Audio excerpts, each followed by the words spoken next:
ಮಾನ್ಯ ಒಂದ್ ಸೆಕೆಂಡ್ ಸದನದ ಪರವಾಗಿ ಪುಟ್ಟಣ್ಣವರಿಗೆ ನನ್ನ ಪರವಾಗಿ ಸ್ವಾಗತವನ್ನು ಕೋರ್ತೀನಿ.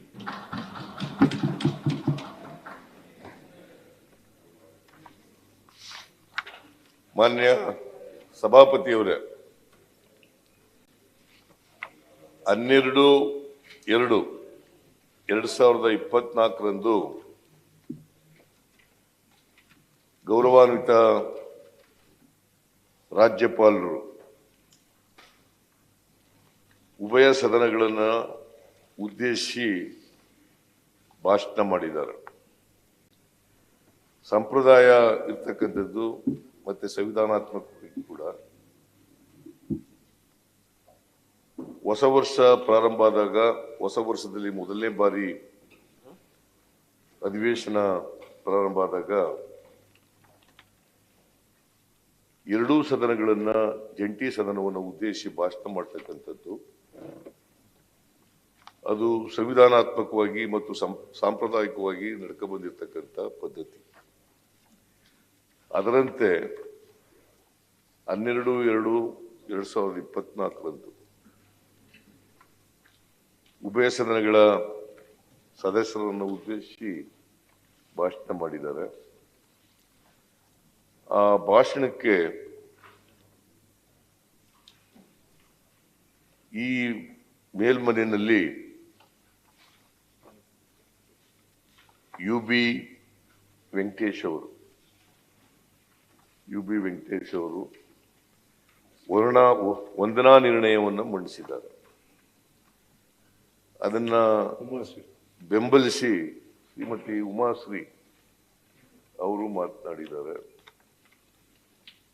ಇಬ್ಬರು ಕೂಡ ಆ ನಿರ್ಣಯವನ್ನು ಬೆಂಬಲಿಸಿ ಮಾತನಾಡಿದ್ದಾರೆ. ಈ ಮನೆಯಲ್ಲಿ ಮಾನ್ಯ ಸದಸ್ಯರುಗಳು ಈ ಕಡೆ JDS ಇಲ್ಲ, ಈಗ ನೀವು ಜೊತೆ ಸೇರ್ಕೊಬಿಟ್ಟಿದ್ದಾರೆ. ಅದರಿಂದ ಒಂದೇ ಪಕ್ಷ, ಒಂದೇ ಅಂತ ಹೇಳ್ಬೋದು. BJP JDS ಎರಡೂ ಒಂದೇ. ಈಗ BJP JDSನವರು ಮತ್ತು BJPಯವರು ಎಲ್ಲರೂ ಸುಮಾರು 13 ಜನ ಮಾನ್ಯ ಸದಸ್ಯರುಗಳು ಚರ್ಚೆಯಲ್ಲಿ ಭಾಗವಹಿಸಿದ್ದಾರೆ.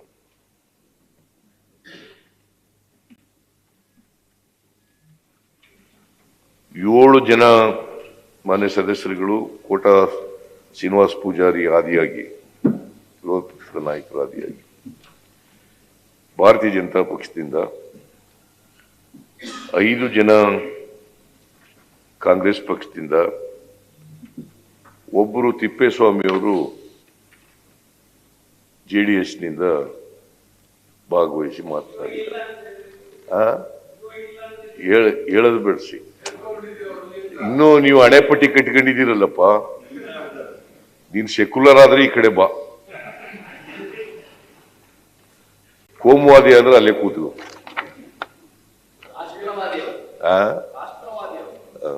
ರಾಷ್ಟ್ರ ಏನ್ ಸ್ವಾತಂತ್ರ್ಯ, ನೀವೇ ರಾಷ್ಟ್ರ ಸ್ವಾತಂತ್ರ್ಯ ಇತ್ತಂಗ್ ಕೊಟ್ಟವ್ರು ಸ್ವಾತಂತ್ರ್ಯನ. ಸುಮ್ಮನೆ ಇವೆಲ್ಲ ಯಾಕ್ರಿ ಮಾತಾಡ್ತೀರಿ? ಈ ದೇಶಕ್ಕೆ ಸ್ವಾತಂತ್ರ್ಯ ತಂದು ಕೊಟ್ಟವರು ನಾವು ರಾಷ್ಟ್ರವಾದಿಗಳಲ್ಲ. ಸ್ವಾತಂತ್ರ್ಯದಲ್ಲಿ ಸುಮ್ಮನೆ ಕೂತಿದ್ದವರು ರಾಷ್ಟ್ರವಾದಿಗಳು. ಏನ್ರಿ ಇದು ವಿಚಿತ್ರ? ಏನ್ರಿ ವಿಚಿತ್ರ ಇದು? ಯಾರ್ರಿ ರಾಷ್ಟ್ರವಾದಿಗಳು? ನಾವು ರಾಷ್ಟ್ರವಾದಿಗಳು, ನಾವು ನಿಜವಾದಂತ ರಾಷ್ಟ್ರವಾದಿಗಳು. ನೀವು ಅವತ್ತಿನ ಕಾಂಗ್ರೆಸ್ ಒಂದು ರಾಜಕೀಯ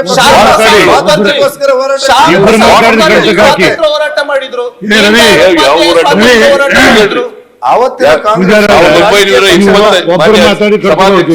ಒಬ್ರು ಮಾತಾಡಿ, ಸಭಾಪತಿಯವರು ಒಬ್ರು ಮಾತಾಡಿ.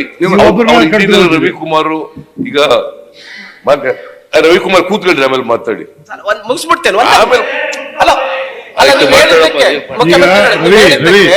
ಒಂದ್ ನಿಮಿಷ. ವಿರೋಧ ಪಕ್ಷ ನಾಯಕರು ಮಾತಾಡುವಾಗ ನೀವು ಮಾತಾಡಬಾರದು. ಯಾರೇ ಹೇಳ್ತೀನಿ ನಿಮಗೆ, ಸಭಾ ನಾಯಕರು ಮಾತಾಡುವಾಗ ಉಳಿದವ್ರು ಮಾತಾಡಬಾರದು. ಆಯ್ತು, ಮಾತಾಡಿ. ಯಾರು ಎರಡನೇ ಬಾರಿ MLC ಇಲ್ಲ, ಒಂದೇ ಬಾರಿ, ಫಸ್ಟ್ ಟೈಮ್ ಅಲ್ಲ, ಎರಡನೇ ಬಾರಿ ಮಾಡೋದಾದ್ರೆ ನಾಮಿನೇಟ್ ಮಾಡಿಸ್ಕೊಳ್ಳಿ. ಕೂತ್ಕೊಳ್ಳಿ, ಯಾಕಂದ್ರೆ ಸಮರ್ಥವಾಗಿ ಮುಖ್ಯಮಂತ್ರಿಗಳು ಸಮರ್ಥನೆ ಮಾಡ್ತೀವಿ. ಅಲ್ಲಲ್ಲ, ಕೂತ್ಕೊಳ್ಳಿ ಪ್ಲೀಸ್. ಸಭಾಪತಿಗಳೇ, ಸಭಾಪತಿಯವ್ರಿಗೆ ಗೌರವ ಕೊಡ್ರಿ. ನನ್ನನ್ನು ಕರೆದಿದ್ದೀರಾ ಈಗ?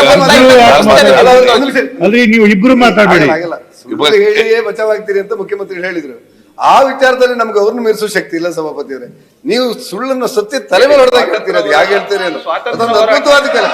ಆಯ್ತಾಯ್ತು ಅದೊಂದು ಅದ್ಭುತವಾದ ಈ ಕೆಲಸ. ರಾಜ್ಯದ ಜನ ತೀರ್ಮಾನ ಮಾಡ್ತಾರೆ. ಆಯ್ತಾಯ್ತು ಬಿಡ್ರಿ, ಯಾರು ಸುಳ್ಳು ಹೇಳ್ತಾರೆ, ಕೂತ್ಕೊಳ್ಳಿ. ಬಿಡ್ರಿ ನೀವೆಲ್ಲ ಬಿಡ್ರಿ. ಯಾರು ಸುಳ್ಳು ಹೇಳ್ತಾರೆ, ಯಾರು ಸತ್ಯ ಹೇಳ್ತಾರೆ ಅಂತ ರಾಜ್ಯದ ಸುಳ್ಳೊಂದು ಜನ ಕಡತಕ್ಕೆ ತೀರ್ಮಾನ ಹಾಕ್ಬೇಡ್ರಿ. ನಾವು ನೀವಲ್ಲ, ನೀವು ಸತ್ಯ ಹೇಳ್ತೀರಿ ಅಂತ ಹೇಳ್ತೀರಿ, ನಮ್ಮನ್ನು ಸುಳ್ಳು ಹೇಳ್ತೀರಿ ಅಂತ ಹೇಳ್ತೀರಿ. ನೀವು ಸುಳ್ಳು ಹೇಳ್ತಾ ಇದ್ರು ಸತ್ಯನೇ ಹೇಳ್ತೀವಿ ಅಂತ ಹೇಳ್ತೀರಿ. ಏನ್ ಮಾಡಕ್ಕಾಗತ್ತೆ? ಮುಖ್ಯಮಂತ್ರಿ ಅದರಿಂದ ಮಾನ್ಯ ನಮ್ಮ ಸಭಾಪತಿಯವರೇ, ಸದನದಲ್ಲಿ ಸುಳ್ಳು ಹೇಳಿದ್ದು ಅನ್ಪಾರ್ಲಿಮೆಂಟ್ ಆಗುತ್ತೆ, ಅದನ್ನ ಸತ್ಯಕ್ಕೆ ದೂರವಾದ ಅಂತ ಹೇಳ್ಬೇಕು. ಏನು ಎರಡೂ ಒಂದೇ. ಅನ್ಪಾರ್ಲಿಮೆಂಟ್ರಿ ಏನಲ್ಲ, ಸುಳ್ಳು ಅನ್ನೋದು ಈಗ ಪಾರ್ಲಿಮೆಂಟ್ರಿನೇ ಅದು. ಓಕೆ ಸರಿ. ಅನ್ಪಾರ್ಲಿಮೆಂಟ್ರಿ ಅಲ್ಲ ಸುಳ್ಳು ಅನ್ನೋದು.